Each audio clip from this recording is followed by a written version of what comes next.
Listo. Pues, ¿cómo están? De nuevo los saludamos. Muy buen día. Depende del horario en que se encuentren. Les saludamos Ernesto Juárez, Fernando Acosta, Adán Díaz, Fernando Acosta y Ernesto Juárez de Periferia para comentar lo más reciente en este 19 de octubre de 2021 sobre la agenda política nacional vista desde la periferia, desde afuera de los temas más en boga, pero sin perder relación con ellos, de una forma un poquito más analítica y crítica, sobre todo. ¿Cómo están, camaradas? Fer, te saludo con gusto. Buena noche. Bueno, como dices, depende de a qué hora nos vea, querido público. Buen día. Pues bien, aquí andamos. Saludos con mucha energía y gustosos de esta segunda charla en la que ahora ahí somos tres mosqueteros. Entonces, del dúo dinámico pasamos a los tres mosqueteros sin el D'Artagnan. Y bueno, pues aquí andamos listos para echar un poquito de charla. Ustedes sí pueden echar la charla cheleando, mi idea de juego de palabras. Yo estoy con agüita, pero bueno, la tercera será la vencida. Y aquí hablaremos un Ya poquito de ya tocará, ya estar, tocará. ya tocará. Y Adán, pues preséntate rapidísimamente con la audiencia, nada más básicamente de dónde vienes y de dónde nos estás hablando, desde qué parte de la periferia. Aquí en la limítrofe de la Ciudad de México, literalmente, y Azcapotzalco, desde acá me estoy presentando, y gracias por incluirme ahora en esta charla. Adán también es egresado de la Facultad de Estudios Superiores Acatlán, de la FES Acatlán. Él estuvo ahí estudiando historia, tiene ahí muy buenos datos sobre pues, lo que ha ocurrido en el transcurrir de estos largos años que tiene esta república. Y además tiene una formación como ingeniero que probablemente toquemos un poco más adelante. Sí llegamos a hablar de un tema de criptomonedas en algún otro capítulo de esta serie. Fer, ¿qué te parece si te arrancas con el tema central, que es la visita de John Kerry aquí a nuestro país en plena transformación? Sí, perfecto. Pues Adelante, Fer. vale, vayamos con ese tema directamente. Pues bueno, en el marco de toda este proyecto uno de los programas más importantes del actual gobierno, ¿no? Del presidente López Obrador y de la autodenominada 4T, Sembrando Vida, que bueno, ha sido además, había estado en boga y había estado como con unas cuantas polémicas sobre si ha sido o no un programa bien estructurado, sobre los resultados que está dando, sobre si está combatiendo el tema de, por un lado, evitar que la gente tenga que abandonar, sobre todo la zona sur-sureste del país, de México, y por otro lado, ayudar a reforestar, ayudar a un poco a generar estos pulmones verdes que tanta deforestación habían dejado un poco erosionados. Y bueno, pues ahora, con base en toda esta relación interesante y como este nuevo pacto que está viendo en la relación bilateral México-Estados Unidos, pues esa exigencia, esa petición y casi exigencia que ha habido de México para que Estados Unidos voltee e invierta en Centroamérica y de esa manera se ataque de una forma mucho más estratégica, inteligente y humana la migración, el fenómeno migratorio que tanto preocupa de todas formas a Estados Unidos y por supuesto que a México le estaba pasando factura. Pues ven, en este gran contexto viene la visita de John Kerry, ¿no? Enviado especial del presidente Joe Biden, por el tema de acción climática de Estados Unidos, y visita México y van al sur, sobre todo la visita se lleva a cabo en Palenque, ahora sí que más en casa del presidente o más en sus terruños no podría ser, ¿no? Y bueno, básicamente viene a conocer, no podemos decir a supervisar porque no es su programa, pero sí a que le expliquen, a conocer, a entender cómo funciona Sembrando Vida y a partir de ahí poder dar algún diagnóstico y alguna opinión sobre la viabilidad para que ese programa se aplique en Centroamérica, se invierta el dinero que Estados Unidos estará determinando y que a partir de ello pues pueda ayudar a nuestros hermanos centroamericanos a mejores condiciones, buen desarrollo ayudar a combatir la huella de carbono y el tema climático y a su vez, sobre todo, evitar que tengan que emigrar por necesidad. Entonces, bueno, pues esa es como la ruta, ¿no? El camino trazado. Y pues la visita, el canciller, ya saben que se siente en su terreno, ¿no? Como pez en el agua, es el momento de Marcelo Ebrard, las relaciones exteriores, el tema bilateral, multilateral, la cooperación, y pues en este tipo de visitas es un gran estratega y sobre todo un gran embajador de todo lo que el gobierno del presidente y de la 4T está tratando de hacer. Y bueno, pues ha estado informando como todo el proceso y que fue una visita pues bastante amena, bastante amistosa, ¿no?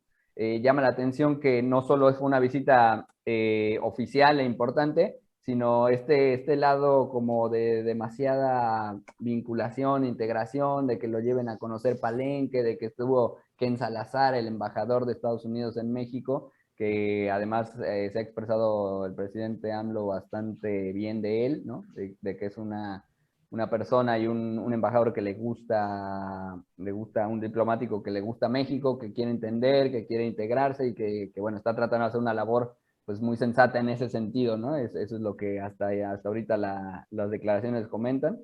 Y bien, una visita redonda tanto en términos de la oficialidad como en términos de la relación y de la amistad. Y parece que, bueno, de hecho hay videos en los que explícitamente Kerry habla de que este tipo de programas hay que voltear a verlos en varias partes del mundo. Habla de su experiencia, que ha estado en Camboya, en Vietnam, en Myanmar y en otras zonas de las islas del Pacífico y de Asia. Y que bueno, que cree que ese tipo de acciones como lo de Sembrando Vida, pues son muy útiles y que se tendría que llevar a cabo a mayor escala, ¿no? Entonces casi que es palomita y dice no solo por el tema climático, sino por el enfoque humano que está teniendo el programa. Pues bueno, por lo menos en términos protocolarios, visita aprobada y pues con bombos y platillos un poco trató el canciller Marcelo Ebrard de anunciarlo, de resumirlo, de explicarlo y de destacar la buena relación con Estados Unidos, el buen momento de esa relación y sobre todo que todo parece indicar que ese es un gran siga a la inversión en Centroamérica. ¿Cómo la ven, mis estimados? ¿Qué compran y qué no compran de todo esto y qué les parece, no? Yo le preguntaría a Dan si exageraríamos, si consideráramos a esta visita de John Kerry como histórica. Estamos siendo muy focas aplaudidoras, estamos siendo muy aduladores con la política internacional de este gobierno, o si la podemos considerar mesuradamente como una visita histórica. Dan, ¿tú cómo ves? Bueno, hablando de historia, un poquito de historia, bueno, lo primero que diría sería que esta estrategia de Sembrando Vida tiene un poquito que ver con los momentos de crisis en Estados Unidos con Teddy Roosevelt, ¿no? Cuando efectivamente mandaba a contratar guardabosques y restaurar parques como el Yellowstone, ¿no? Hacer secciones para precisamente sacar de crisis efectivamente el momento, ¿no? Sacar dinero de la reserva, que es algo que también se hizo mucho con los créditos a la palabra, ¿no? Para inyectar el capital abajo y que suba, ¿no? Que empiece a rodar. La otra es, yo tendría un poquito de cuidado. Bueno, leí una frase en cuanto a sus declaraciones de John Kerry, con que dijo literalmente que no, o sea, que venía a supervisar para ver las acciones de López Obrador y que no era suficiente solo con reforestar, sino también la parte humana, como bien comentas, ¿no? Entonces, yo la verdad es que también tendría mucho cuidado en una visión pesimista, porque esa frase de no solo reforestar, bueno, tiene que ver muchas cosas, ¿no? También el argumento de la refinería y de los usos de los combustibles fósiles y ese argumento, ¿no? Que puede llegar también a convertirse en algún momento en en un arma de dos filos, para decir, no es suficiente solo con sembrar y empezar a decir, no, pues es que también estás construyendo una refinería donde vas a tener consumo de combustibles fósiles Yo tendría más que nada cuidado en esa parte. Eh, Según lo que leí y lo que leí entre líneas con la declaración de John Kerry. Eso es lo que yo tendría o es la idea que yo tengo ahorita en la cabeza, que podría ser, no histórica, siempre ha habido ese tipo de visitas, pero sí, sí, yo creo lo leería así, o sea, como vienen bien, o sea, viene a una visita, pero también, por el otro lado, dada esa palabra que dijo, que no es suficiente con sembrar, a mí me podría decir que tal vez puedan manejar ese doble discurso, ¿no? También de la refinería, porque así se está manejando a intereses dependiendo, ¿no?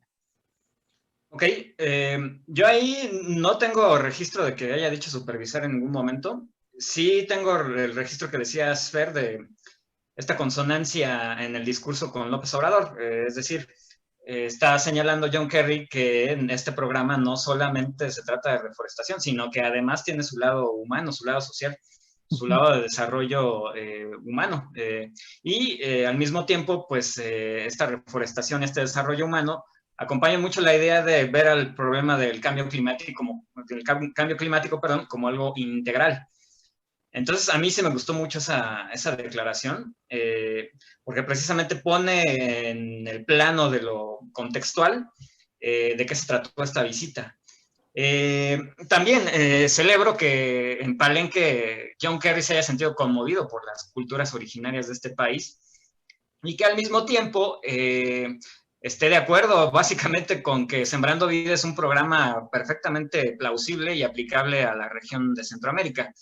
Yo la crítica que haría es que pues no vimos participación de los centroamericanos, de los líderes centroamericanos de gobierno, de las autoridades centroamericanas para decir, oigan, sí, Sembrando Vida está poca madre, nos gustaría que este programa fuera financiado por Estados Unidos y nos gustaría entrarle al financiamiento conjunto, pero tenemos estos otros agregados, estas otras ideas, y hemos discutido acerca de la política mexicana de Sembrando Vida ya aplicada al terreno centroamericano de este otro modo.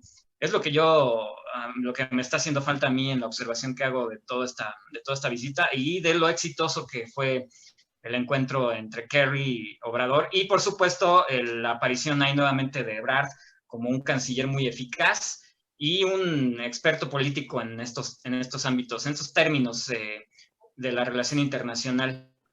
Otra vez, en consonancia también con lo que analizamos la vez pasada aquí con Fer, veo perfectamente sintonizado al gobierno estadounidense con el discurso mexicano y otra vez veo a dos naciones soberanas pues discutiendo como tales, como adultos políticos, para llevar a buen puerto iniciativas que sí pueden transformar precisamente todo el ámbito de la migración, que es complejísimo, como ya hemos platicado, y que sí requiere de una política totalmente distinta, de este famoso cambio de paradigma. Yo concluiría con este tema, camaradas. No sé si quieran agregar algo y quién se aviente. Adelante. Bueno, nada más eso que me parece bien. Por un lado es cierto que hay que tener reservas, siempre al final estamos hablando de funcionarios y de políticos enviados de Estados Unidos que ellos tienen sus propios intereses, ¿no? Y eso no, es decir, no, no podemos obviarlo, no podemos cegarnos a eso y creer que solo quieren a México y ya está, y que la relación es todo perfecto, toda armonía, pero sí creo que es una relación que está en un muy buen momento, que sí está desde otro paradigma y que efectivamente tiene sus tensiones, ¿no? Estados Unidos sabe que México está tratando de lograr cierto asunto de soberanía energética y bien o mal, pues a Estados Unidos, por un lado, le conviene que México se desarrolle, pero por otro lado le conviene que dependa también, ¿no? Y que haya ciertos insumos que le compra Estados Unidos y que, es decir, como que siempre Estados Unidos se ha dedicado a nivelar, ¿no? ¿Qué tanto creces, qué tanto no? Entonces, bueno, como que están en ese juego, ¿no? Geopolítico de dejar de hacer por este lado, entender esto, respetarles esto, ir cediendo, ir moviendo piezas, ir acomodando. Pero dentro de ese marco creo que se está haciendo respetar la soberanía y creo que hay avances en eso. Y efectivamente en que, bueno, al final el programa pueda ser interesante y falta que se colegie, que se trabaje en conjunto con con los directamente beneficiarios de toda esta intención, que son los países de Centroamérica, ¿no? Sí, por favor. Entonces, sí, está bien. No hay que ser tan paternalistas con Centroamérica en ese sentido, la verdad. También me sumo a esa crítica, y bien por lo de las raíces prehispánicas en el sureste de México, que bueno, no está de más que se exalte esa parte, que es interesante, pues como humanidad, ya no solo como mexicanos, ¿no? Sino que a alguien le conmueva algo que se vivió en una Exacto. civilización, en otra época, más allá de fanatismos de ningún tipo. Así que bien, pues interesante esa visita, camaradas. ¿Algo más que agregar, Adán? No, de mi parte, para este tema sería todo. Perfecto, pues ya nada más poquito que agregar. Ya había dicho que terminaba, pero nada más para no dejar ir, que también es una especie de pues llamada al capitalismo verde, de que México no es un riesgo para esta nueva forma del capital, a pesar de que se avecina una reforma eléctrica que sí va a sacudir las intenciones, pues las dobles intenciones, el doble juego que trae el capitalismo verde, ¿no? Que es explotar las energías limpias con contratos sucios, ¿no? Básicamente Kerry también vino a decirle al capitalismo verde, o sea, sí va a haber una transformación de cómo se van a llevar los contratos en México, pero no te preocupes tanto porque sí estamos sintonizados. Entonces, puede ser también una muy buena señal para los mercados, sobre todo estos mercados nuevos, pues para que entiendan que la regulación en México no va a ser tan radical como se teme, y que pues simplemente es poner en orden un mercado que está siendo muy caótico y En que Europa. en Europa está reflejando que no le conviene absolutamente a nadie. Bueno, sí. Claro. Bueno, Bueno, sí. sí le sé algunos. Sí, le conviene a unos cuantos Con unos cuantos. voraces Si fuera a nadie, no cortoplacistas. se hubiera dado, ¿no? Claro, Claro, a unos cuantos voraces cortoplacistas que a la larga van a Eso. estar sufriendo las consecuencias de Eso eso. sí, a nadie le conviene en el largo plazo, eso es cierto, totalmente cierto, ¿no? así es. Tal cual. El Bueno, otro tema, Fer, ya para ligarnos en el contexto internacional, lo que hoy pasó en la justicia estadounidense, que tiene que ver mucho con García Luna y nuestro contexto también político y de relaciones internacionales. sí, pues con los vecinos igual, hoy se dio esta noticia que Reyes Arzate, uno de los, pues básicamente mano derecha en su momento de García Luna, o de los hombres más cercanos a él. Sabemos que hay todo ahí, digamos, si quisiéramos ir armando como el cártel, ¿no? Por ahí el cártel del Calderonato. Entonces está García Luna, está Ramón Pequeño, ¿no? Está, ¿cómo se llama este Palomino?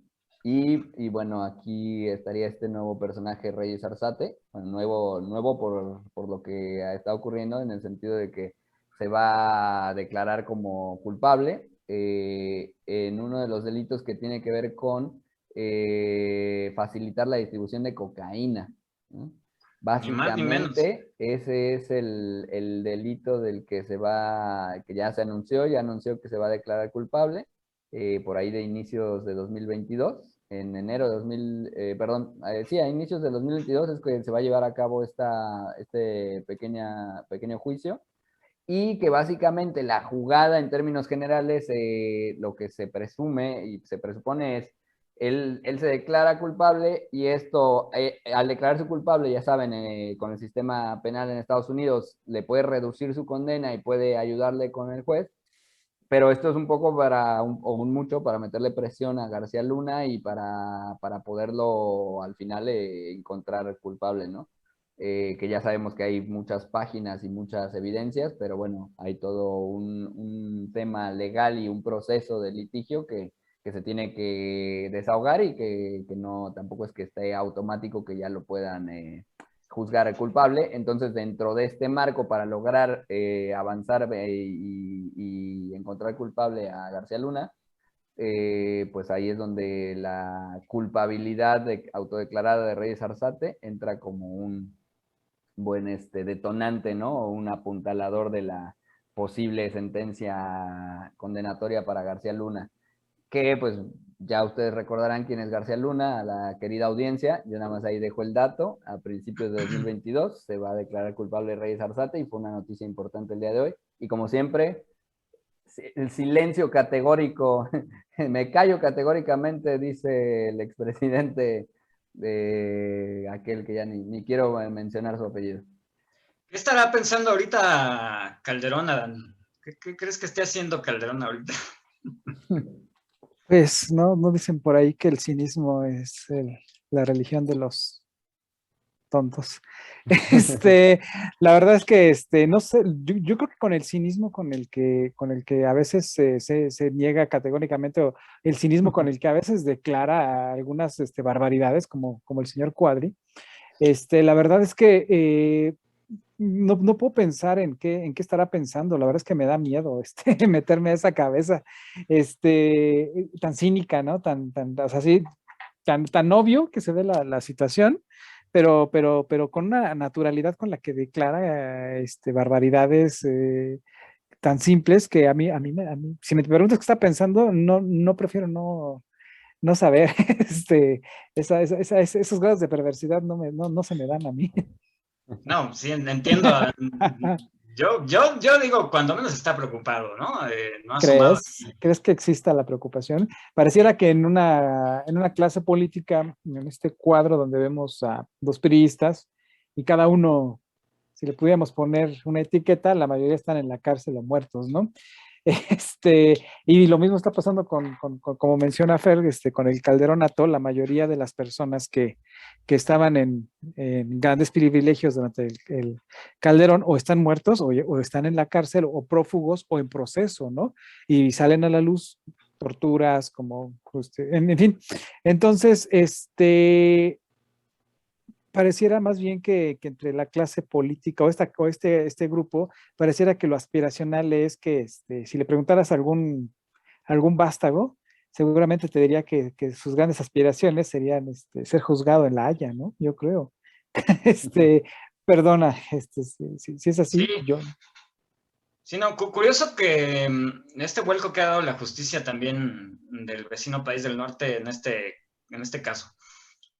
Ya inscribir a estos personajes que otrora les sirvieran muy bien para toda la narrativa esta de los grandes cárteles y sobre todo esta unión que había, que se ha supuestamente desvelado últimamente sobre la relación que había entre el Estado y el cártel de Sinaloa, entre el gobierno de Calderón y el cártel de Sinaloa. Pues este es un vuelco interesante, ¿no? Primero que ya esta narrativa sea oficialmente reconocida por los Estados Unidos, ¿no? Que ya pasen de hipótesis de periodistas avesados como Anabel Hernández, ¿no? Y que ahora se convierte en una narrativa oficial, lo cual a mí me hace sospechar, como siempre he sospechado de la narrativa de de esta narconarrativa que muy en consonancia, muy a tono con lo que dice Osvaldo Zavala, un gran analista sobre estos temas, que recomiendo leer, por cierto, y que además voy a dejar aquí el link a algunos de sus trabajos porque les damos links a la audiencia. En el video pasado no dejamos ningún link sobre los temas que tocamos, pero ya vamos a empezar a hacer ese trabajo para que también las referencias estén aquí colocadas y se informen mejor nuestros contertulios virtuales, por así llamarles, o la gente a la que estamos convocando a esta conversación.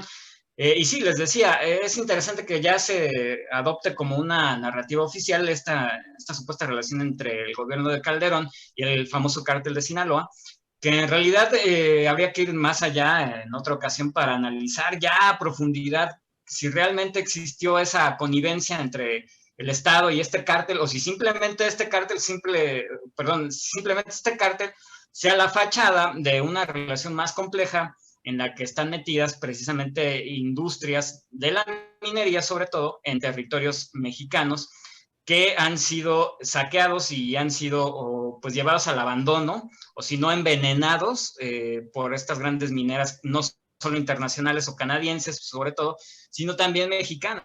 Ahí está el Grupo México muy activo REA, ¿no? en la explotación minera, que es aniquiladora, ¿no? Entonces, por ahí hay que ir rascando más el tema, Pero en este inter es interesante dejarlo hasta ahí, hasta esta pues nueva adopción de sobre todo de la parte de la justicia norteamericana, que está pues ya en otro plan y que está renunciando a esa antigua connivencia con el gobierno de Felipe Calderón y todo lo que representaba Calderón en términos de lo que pues ya ahora podemos también llamar muy bien PRIAN, ¿no?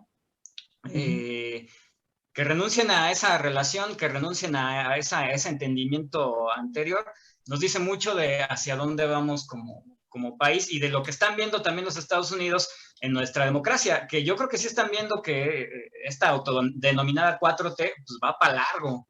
Eso es lo que a mí Sí, me indican estos movimientos. pues sí, podría ser pues la desde el hecho señal. de, sí, Perdón, desde el perdón. hecho de la salida de los agentes de la DEA, ¿no? O sea, desde ahí ya se empieza a ver un parteaguas, ¿no? O sea, primero soberanía por parte de México y después sobre la postura sobre las operaciones que se dan en México, ¿no? Entonces, empieza como a expulsar, ¿no? A que se complete este discurso, Ernesto, que comentas, ¿no? Y me llama la atención precisamente el comentario que haces acerca de la industria minera. Por ahí hay un libro, ¿no? Que tienes que Exacto, los recomendar. cárteles no existen de Osvaldo Zavala, que es un libro así ya que es necesario, de necesaria revisión para ir construyendo una visión alternativa a la narconarrativa muy en boga, o incluso a lo que pues, puede calificarse hasta de narcomitología, que tiene sus grandes personajes, junto con sus grandes épicas, ¿no?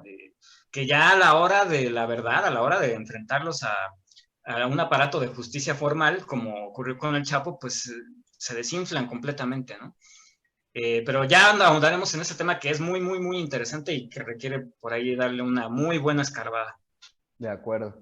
Y esa visión de empezar a como a interrelacionar, ¿no? No quedarnos solo con la idea de, es que eso es el narco, esto es la minería y los privados, eso es otra cosa, esto es, no, es que es lo que hablábamos también por ahí, creo que la semana pasada comentamos algo de las segundas economías, ¿no? Toda la derrama que Exacto. deja los negocios de las organizaciones criminales, que no es solo un tema de drogas, sino es un tema de trata, es un tema de órganos, es un tema de esclavitudes, es un tema de prostitución, y ahora, bueno, y el transporte básicamente de personas como mercancías, que también por ahí hay una autora, esta Rita Laura Segato, que lo estudia bastante bien, una argentina, antropóloga, que recomiendo, porque estudia todo este tema de la necropolítica, ¿no?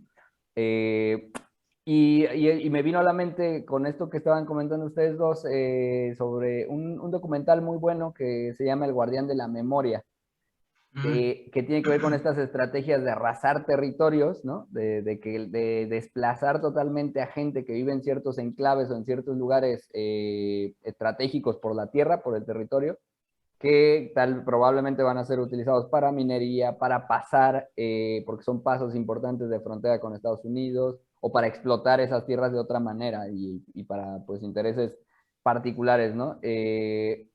Y es interesante porque ahí maneja, es un documental y tiene que ver con una historia real de un pueblo que arrasaron justamente en el norte del país, creo que cerca de Ciudad Juárez. Eh, no recuerdo bien el sitio, pero sí es en el estado de Chihuahua.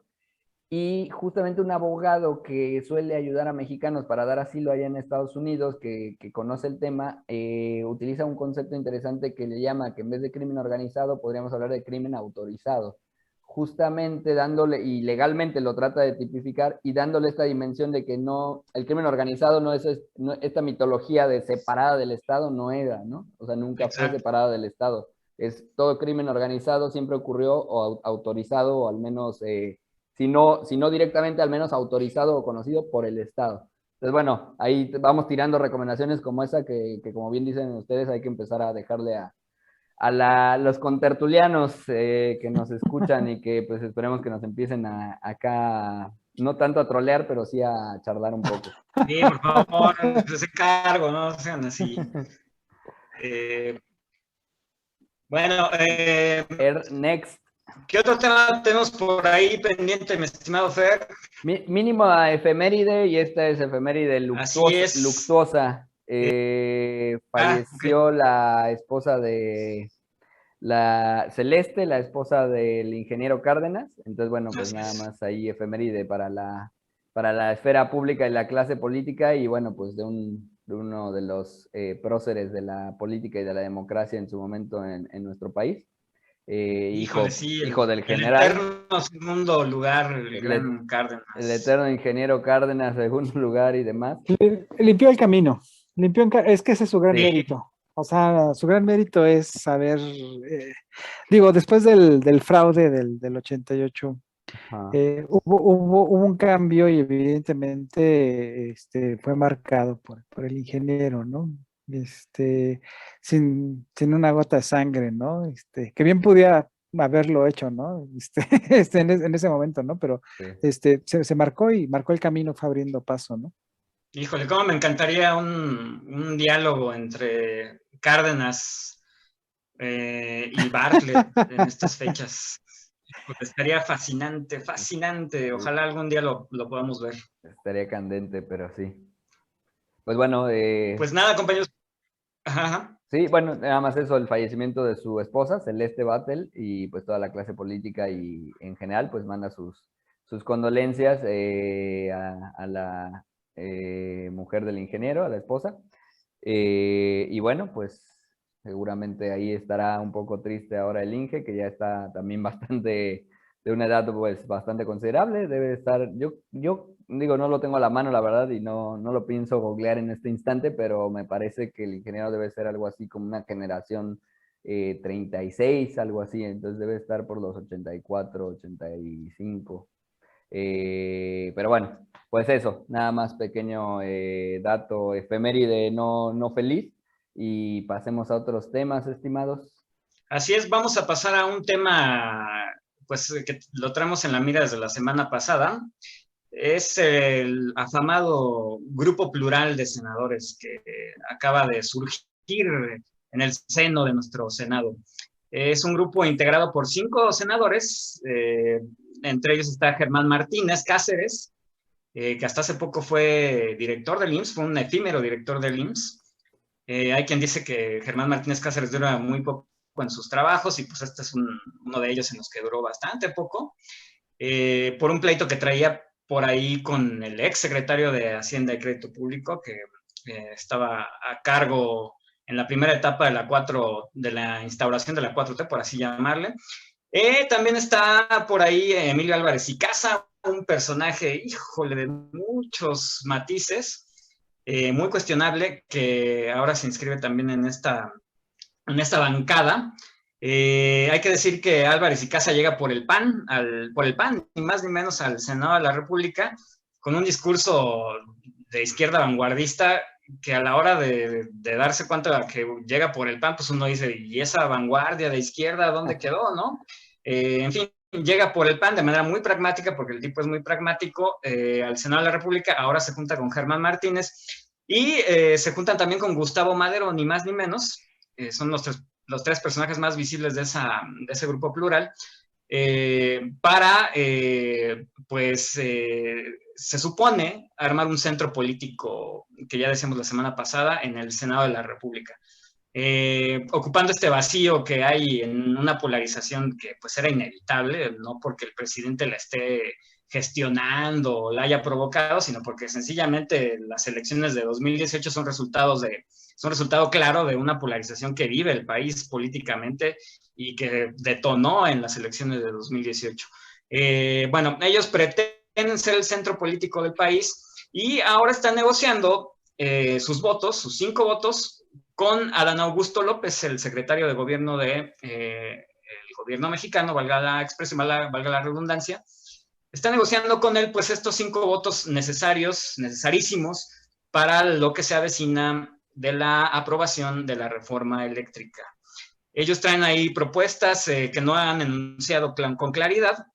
Dicen que se oponen al monopolio, así lo llaman ellos, de la CFE, porque dicen que la CFE no tiene por sí misma la capacidad de cubrir toda la necesidad, toda la demanda energética eléctrica del país, y que pues ellos están en contra de que se vaya a ocasionar una carencia energética, porque la CFE, según ellos, no tiene las capacidades de administrar el mercado y tampoco tiene las capacidades de producir toda la energía que necesita el país. Bueno, algunas cosas han de haber negociado ahí que no se han anunciado bien del todo, pero ya fueron a hablar, eso es lo relevante, eso es lo que quiero destacar acá. Han ido a hablar con Adán Augusto López para pues negociar como grupo ahí nuevo, como grupo emergente de poder, que ellos se asumen como de centro, en este contexto de la complejísima y muy interesante reforma eléctrica. ¿Cómo la ven? ¿Cómo la ves tú, mi querido Fer? Bueno, pues ese grupo ya venía amenazando, ya se estaban organizando y estaban tratando de salirse de todo lo que actualmente había en el espectro de opciones políticas partidistas del Senado. Incluso Olga Sánchez Cordero ya les había mencionado que en términos oficiales o legales no podían constituirse como una nueva bancada o como un nuevo grupo político, pero bueno, ya habían expresado sus intenciones desde una lógica del centro de estar formar una pequeña alianza, una coalición que empiece a proponer y a legislar desde otra óptica, ¿no? Pues qué bueno que puedan hacerlo y muy buena la libertad de ejercer sus derechos políticos e interesante ver cómo están proponiendo esta cuestión de sus votos, ¿no? Es muy punzante porque, claro, es estar vendiendo votos a cambio ¿de qué? Y que eso tiene que ser transparente, ya no se pueden dar pasos atrás en ese aspecto. Tenemos que saber a cambio de qué, o negociando qué, o entendiendo qué posturas. Y pues bueno, todo esto nos lleva al tema de la reforma eléctrica, que pues va a ser un tema complejo y nodal, ¿no? Nodal de esta administración. Así que pues interesante, se pone ahí candente el asunto y pues negociación política, mucha negociación. Y pues bueno, de ahí podemos pasar a un poquito tal vez a mencionar algún aspecto de la reforma eléctrica que ya en su momento esa tendrá que hacer una charla especial ya casi cuando se vaya a votar, pero podremos ir cada semana dando una capsulita o alguna píldora. Nada más para darle pie a Dan, le quiero preguntar a Dan también un poquito si le podemos creer a Germán Martínez, a Gustavo Madero y a Álvarez y Casa. ¿Tú les crees? A mí la verdad, híjole, me dejan con muchas dudas. Yo creo que más bien estamos viendo, o sea, ya todo lo que apunta ahorita a política y más este tipo de cuestiones, todo apunta al 24. Entonces, evidentemente están tratando de ganarse un espacio, están tratando de ganarse, están negociando evidentemente formas de meterse como centro, porque no, la derecha ya está ocupada y la izquierda también. Y entonces están tratando de ganarse un lugar, efectivamente, para empezar a caminar hacia el 24. Y evidentemente, pues se agarran ahorita de dentro de la agenda del país, porque sí es algo urgente, dado lo que está pasando en Europa, hacer la reforma eléctrica. Y se agarran de lo que más se necesita para poderse ganar ese lugar. ¿Qué tan bueno o qué tan válido es eso que están haciendo? Pues, como dice Fer, se ve un poco punzante, ¿no?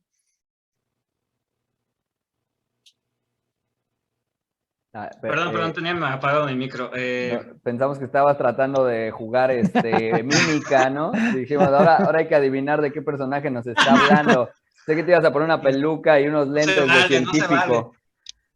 Es el mal de los tiempos, camaradas, lo lamento, pero pues tiene que pasar, si no pasa falla, una transmisión, no es una transmisión. Si no hay falla técnica, no hay charla auténtica en vivo, ¿no? En tiempos digitales. A ver, Fer, pues, ¿qué querías apuntar ahí de la reforma eléctrica? Bueno, por ejemplo, ahí podemos ir viendo, hay que tratar de ir viendo como los detalles de cómo está constituida, qué elementos, ¿no? De momento, algo muy sencillo es que hablando de alguno de las trabas, ¿no? De las muy evidentes argumentos en contra, o que va a ser uno de los reclamos para no votar a favor y para no permitirla, pues puede ir, ya saben, por el tema verde, ¿no? El tema de las energías limpias, el tema de que pueden hablar de un modelo obsoleto, de los 70s, estatizador y demás. Hablando un poquito del tema monopolio, pues no puede ser un monopolio, es un control y una regulación del Estado, y en todo caso podría hablarse de una parcial estatización, porque además pues el mercado de los privados va a seguir estando, simplemente es que tenga... Está dividido prácticamente mitad y mitad. Solo es la mitad más uno para CFE, que tiene que ver con una regulación, y ya después hablaremos de por qué la regulación es necesaria con las cantidades escandalosas a las que corresponden, la forma en la que estuvieron aprovechándose de la reforma energética del 2013 y utilizando energía de la nación, ¿no? Para ciertos temas con esta figura de los, ya habíamos hablado del autoabastecimiento, pero bueno, eso ya lo hablaremos después. No puede ser monopolio porque no está planteado así, no es un monopolio. Y por otro lado, este tema de las energías limpias, con esta propuesta de reforma eléctrica, se estarían despachando por ahí del 37% de la energía que van a despachar al final hacia todos los hogares y hacia todos los comercios y las distintas necesidades que tenga el país de energía. Es tanto privados como de la parte directa de CFE, estaríamos hablando de un 37% de energías que estaría proviniendo de energías limpias, con lo cual se estaría sumando o se estaría aumentando el despacho de energía eléctrica basado en energías limpias contra lo que se hace al día de hoy. Eso, pues, en principio, ahí podemos hablar de el tema o el argumento de es que va contra las energías limpias. Pues ya sabemos que tampoco es que las energías limpias produzcan mucho, ¿no? No llegaban, creo que ni a un 7%, aún los parques eólicos más grandes de todo el istmo. Entonces, bueno, porque es que es eso, ¿no? O sea, no solo es sin en contar México. la intermitencia y el respaldo que necesitan de gas natural. Exactamente, que además están estas figuras en las que decían, es que yo uso energías limpias, no solo energías limpias, estás usando un híbrido entre energías limpias y gas. Entonces, por eso es interesante ponerlo en la balanza, ¿no? Y sin contar la intermitencia, que además eso es un reto en todo el mundo. O sea, por eso hay muchos lugares del mundo que no han dejado de usar petróleo, no es porque no quieran o porque no crean que sí puede ser mejor utilizar o descarbonizar, es que tampoco hay una solución actual ya totalmente lista. Y retomar un poco el tema hidroeléctrico, ¿no? Ya se ha dicho, y creo que es interesante entrarle por ahí, de las energías más limpias posibles, lo ha dicho el propio presidente, pues es la generada a través de las presas de la hidroeléctrica. ¿O cómo ves, mi Adán? Así es, Adán, ¿cómo?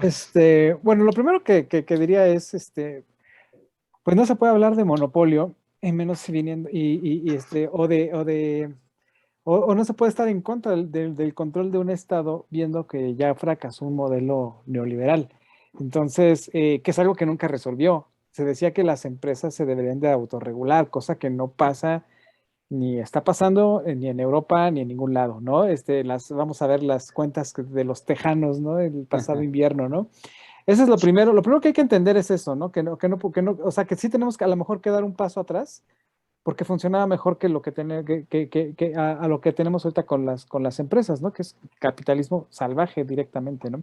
Entonces tenemos que dar un paso atrás, y sí necesitamos el control, y también en otras partes del mundo necesitan el control de la energía, ¿no? Quien sea haya leído un poco de Maquiavelo y un poco del arte de la guerra, pues necesitamos controlar eso, y el gobierno y el Estado necesitan controlar eso, necesariamente, hasta que no encontremos otra forma de controlarlo o de gobernarlo.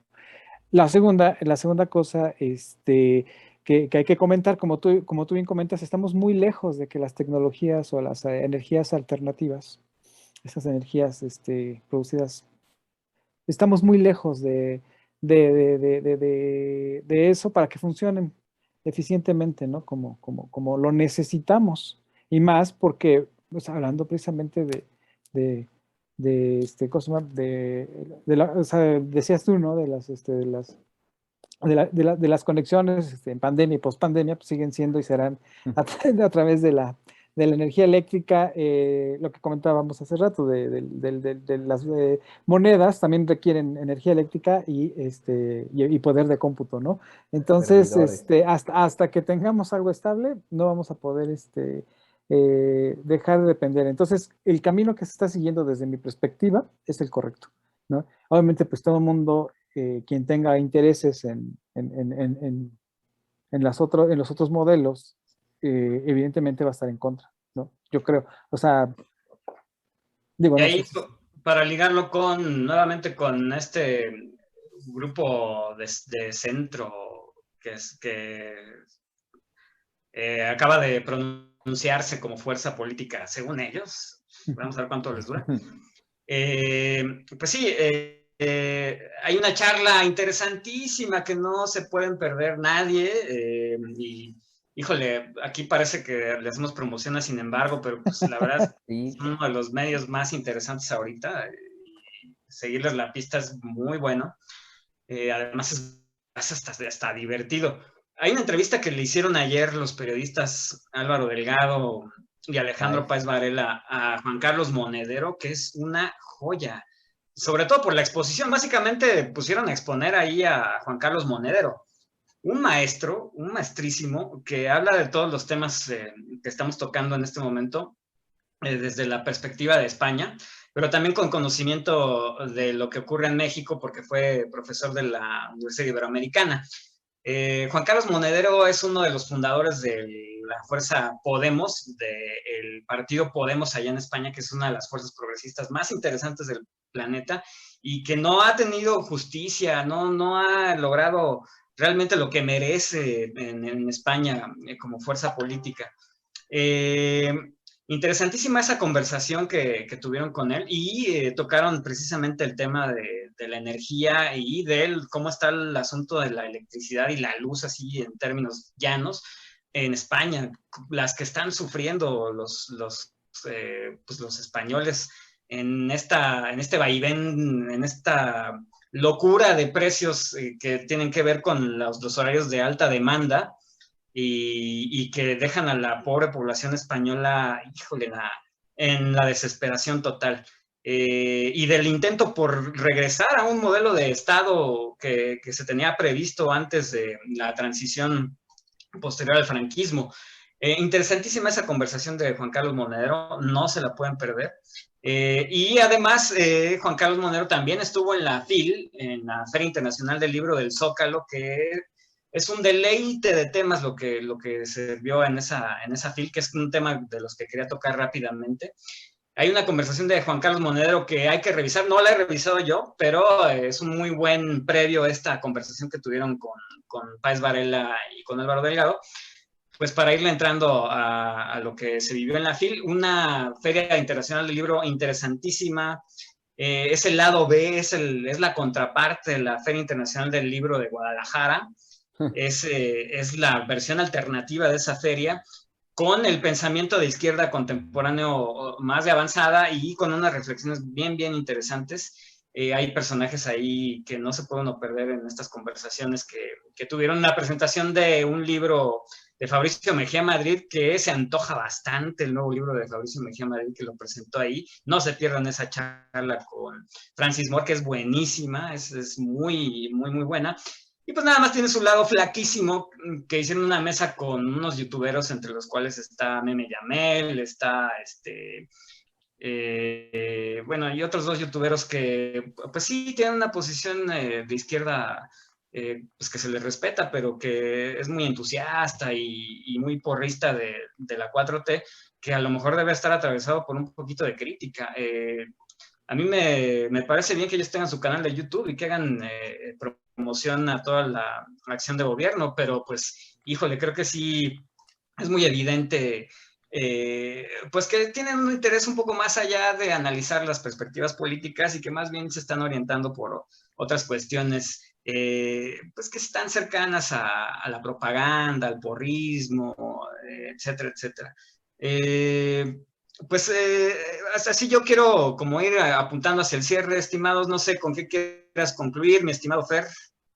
Pues igual que hay lo que va a haber es una feria de links por ver, ¿no? De la feria, valga la redundancia, ¿no? Y valga la ironía, porque sí, la neta es que yo nada más le pude echar ahí ojo a un par de cosas que logré cachar en vivo y otras que ya sabes, me voy guardando así como de lo veré después, ahora en el momento en el que tenga tiempo.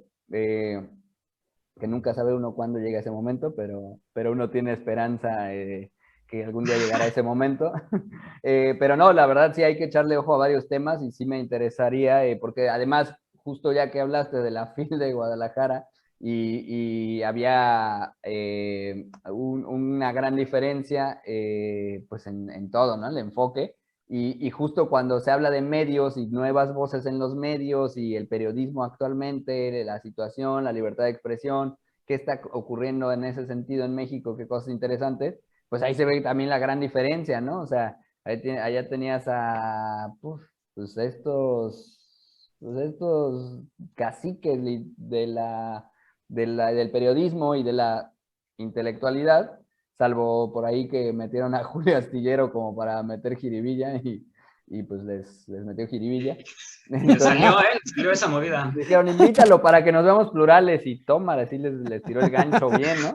Sí, sí, sí. Entonces, pero pues sí, acá ves otro tema, ¿no? Y también va uno entendiendo y conociendo gente joven y pues también esa renovación necesaria de periodismo, de gente que está haciendo libros que rozan, esta mezcla interesante, ¿no? Del libro periodístico, pero que coquetea con lo literario y que, bueno, te empiezan a hacer algunos libros que pueden ser de cabecera para entender qué está pasando en México en estos tiempos y hacia dónde vamos.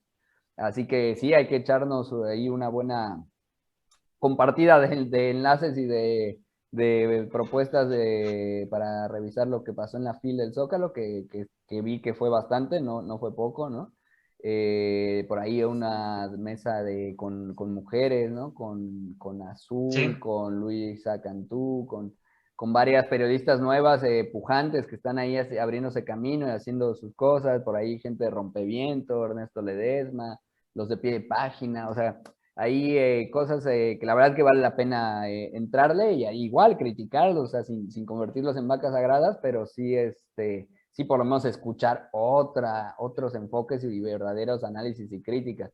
Y sí, pues obviamente de estos youtuberos o de los que además el problema de eso está bien, como tú dices, pues si quieren hacer dinero, si están tratando de ganar seguidores, si están monetizando su canal, si están buscando simpatías y relaciones públicas con algunos funcionarios públicos y demás, pues adelante, ¿no? Pero veámoslo como lo que son, ¿no? Porque después, pues esos mismos al rato apoyan al otro y son más veletas que algunos políticos, que algunos ¿no? diputados y eso está cabrón. Por ahí en Campeche pasó algo así, ¿no? Ah, es verdad. Esa medio me supe, ¿no? Entonces, sí. mejor reservas pues con ese tipo de personajes y con ese tipo pues realmente son como startups ahí medio raros, ¿no? Entonces, bueno. Sí. Startups me gusta. En Es más, es hasta Guadalajara halagador para ellos que les llamas startuperos. Los estoy halagando, pero bueno, startuperos digitales o de la mediosfera. Sí, en Guadalajara se da eso de los startuperos, ¿eh? Van con una clara tendencia hacia lo político y con objetivos muy claros, ¿no? Claro. Por no decir, pero bueno, en fin. Para que vean que no es mala onda. ¿Eh? Para que vean que no es tirarles mala onda. O sea. Que no es tirando. No, es que también están en su derecho, ¿no? O sea, por ejemplo, si me comentas a mí por ejemplo, a mí lo mencionaste a la señorita Meme Yamel. Por ejemplo, a mí en lo personal, a mí me parece que sí, siempre trata de tener un enfoque central y ahora, o sea, o trata de ser muy, muy, muy objetiva, Sí, de repente tiene tintes periodísticos respetables. Ajá, y obviamente pues también tintes. De algo hay que comer también, ¿no? O sea, porque te claro, gratis, ¿no? Pero sí hay otros canales que al final lo que terminan haciendo es, tienen un claro, por ejemplo, lo que pasó con el charro político, que igual tiene tiene su justificación y su derecho, ¿no? que primero metieron a su principal periodista, después como candidata para, y obviamente pues, Sí. están en lo correcto, pero sí se da más como un startup, ¿no? Y en Campeche, pues ni se diga, ¿no? Porque ahí sí creo que hasta puso tarifa, ¿no? Sí, Para irse de ver más. qué lado, ¿no? Híjole, eso es Este, todo esa estuvo buena. un asunto ahí. Sí, y al final, pues sí, como comentas, hay que tener cuidado con estas polarizaciones, porque a veces se endiosa mucho de un lado y se odia mucho del otro, y se terminan viviendo dos realidades, ¿no? O sea, por un lado tenemos una persona que vive con miedo porque cree que está viviendo en un comunismo, y en una dictadura, y en otro lado, pues en el mundo del ya merito, ¿no? Ya casi juzgan a García Luna, ya casi juzgan y todos sus clickbait, Mm. son clickbaits Borolas tiene miedo, ¿no? Y así, o Ajá. sea, Claro. y es eso, ¿no? Solo es eso, ¿no? Y hablando de clickbait, como el de que por fin, y hablando de sin embargo, clickbait y todo esto, que por fin FGR presentará cargos contra EPN, Videgaray y Anaya, y es así de ya, o sea, cuando, como decía Manuel Hernández Borboya, cuando esto ya no diga en tiempo futuro, sino que diga ya se presentó, Sí. ya les creeré, ¿no? En ese sentido, ¿no? De la fiscalía, que ¿cómo le habíamos nombrado la semana pasada? Te lo perdiste, mi Adam, porque hablamos de Hertz y de su labor de tortuga, ya no sé si es tortuga o es cangrejo. Pero bueno, sí, efectivamente hay como, volviendo a lo que dices tú, al hilo de que tú llevabas, de ahí como no irse a los extremos, porque es fácil que de ese extremo pronto caiga lo que querías convertir en verdad absoluta, ¿no? Entonces, sí hay que estar de Sí, y críticos. la gente también se cansa, ¿no? O sea, la gente que también es, que los agarra como medio, porque sí, evidentemente hay gente que todos vemos lo que nos acomoda, lo que nos siente más, lo que nos deja más cómodo, ¿no? Entonces, difícilmente vamos a estar leyendo una nota que nos pone de malas, que nos molesta, ¿no? Entonces, cuando la gente toma esto y sobre todo cuando venimos de las viejas generaciones que no venimos de un sentido crítico, sino venimos de ver una televisión que el 60% era información de corporaciones, difícilmente vamos a tener un sentido crítico. Y entonces la gente se traga todo completito. Y entonces, si tú te los traes con puro clickbait, ya merito, ya casi, ya suda Borola, suda el político corrupto, la gente se cansa, y en lugar de jalar adeptos, que es para lo que se supone que están, terminan cansando a la gente, ¿no? No, y se deberían de cansar, pero marchando para pedir la renuncia de Hertz Manero, o cuando menos que rinda cuentas, Ya porque Sí, ya sé. claro. estuvo, o sea, Ya. ¿qué onda? Lo que El, pasó hoy, este desmoronamiento de todo el equipo de García Luna, que ya está a la vista, pues. ¿Y la fiscalía qué onda? La Fiscalía General de la República, ¿qué onda?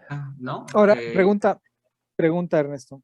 ¿Crees que sea parte del debido proceso y entonces eso implicaría que no tenemos una maquinaria? En algún momento yo me... mm, yo en un principio pensé que estaban caminando así las cosas, ¿no? Que todo se debía a las cuestiones del debido proceso. Y de que se quería hacer un trabajo quirúrgico para que cayeran pues quienes deben de caer. Después me fui enterando que las estructuras de la fiscalía no se han desmontado como debieran, porque básicamente están operando con el personal con el que operaba la PGR de Peña Nieto. Y eso mantiene cooptada a toda la fiscalía, o la mantiene cuando menos impedida de realizar una acción legal y judicial pertinente. Y esta idea se fue reforzando con las declaraciones pues de la abogada de las familias de los 43 de Ayotzinapa, de los 43 estudiantes desaparecidos de Ayotzinapa, que claramente dicen que la estructura de la fiscalía está secuestrada básicamente, a lo mejor estoy exagerando con el término secuestrar, pero está tomada o cuando menos está impedida por funcionarios que estuvieron en el peñismo.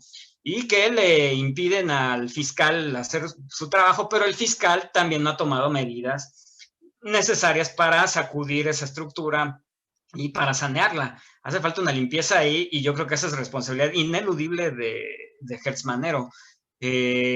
Y Hertz Manero sabe que debe cumplir con esa responsabilidad, y ahí está Santiago Nieto Castillo, titular trabajando sin de cesar la unidad de inteligencia financiera, para recordárselo todo el tiempo. Todos los días. Todos los días. Entonces ya, por favor, o sea, dejemos de gastar energías y tiempo en el ya mérito, como tú dices, Adán, y vamos a empezar a invertir esas energías pues en exigir resultados de algo que no está operando y que puede poner en riesgo el proyecto que tiene la 4T. es que ahí es lo que muy diría, interesante. ahí lo que diría yo es, precisamente hablando de la 4T, ¿no? El tema de esto es de que hay muchas instituciones dentro del país que están así, no solo la 4T. Tenemos sindicatos todavía muy poderosos en la docencia, en el metro, en la UNAM, que están impidiendo precisamente mucho de este camino, ¿no? Por ejemplo, esta serranía, ¿no? A mí me queda la duda. Pareciera que sale por incompetencia. Ya nos estamos metiendo al tema de la línea de eso, pero ese va a ser camaradas, para...